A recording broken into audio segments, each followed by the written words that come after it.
Selamat datang ke channel ini. Setiap fakta ada dua sisi, tapi kebenaran cuma satu. Ini The Screen Media.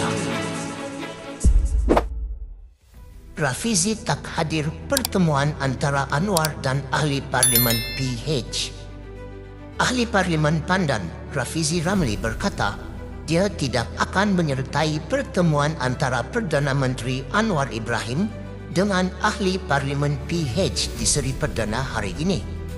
Ketika dihubungi, Rafizi berkata ini kerana dia sudah maklum dengan penjelasan yang akan diberikan Anwar, yang juga pengerusi PH.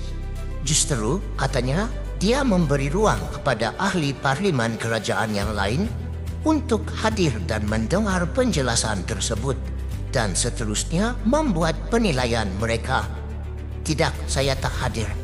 Saya sudah pun maklum dengan penjelasan itu sejak beberapa bulan lalu. Jadi saya jangka Perdana Menteri akan beri penjelasan yang sama. Saya faham kerana sebelum ini isu ini belum capai suhu nasional. Jadi penjelasan hanya diberikan kepada beberapa orang sahaja. Saya fikir itulah sebabnya Perdana Menteri lebih memilih pertemuan tertutup dengan ahli parlimen. Bukan secara terbuka, kerana dia rasa ada maklumat sensitif yang saya juga tahu sejak beberapa bulan lalu sebelum saya letak jawatan. Saya beri peluang kepada ahli parlimen lain yang belum dengar penjelasan dan saya harap setiap ahli parlimen dapat menilainya dengan cepat, katanya.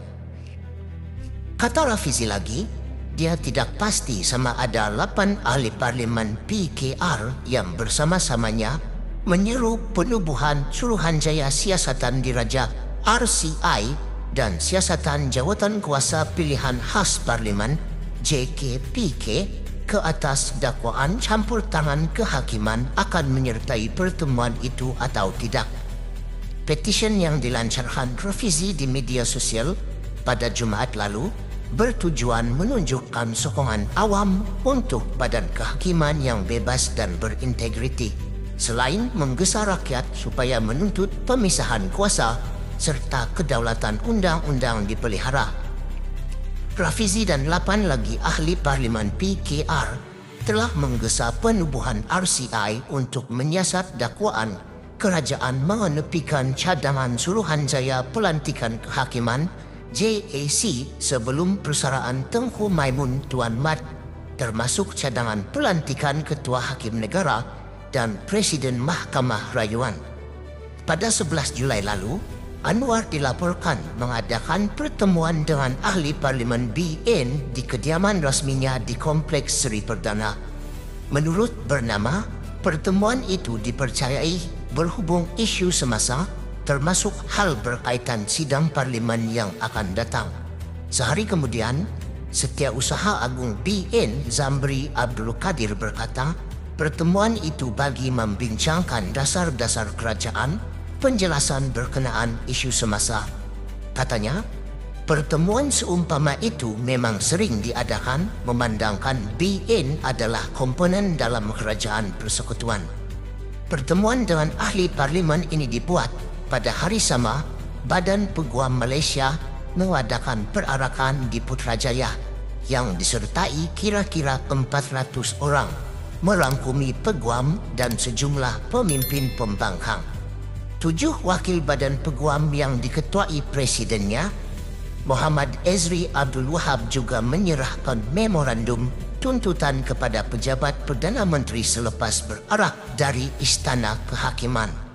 Turut serta adalah timbalan Presiden PKR dan juga anak Anwar, Nurul Izzah.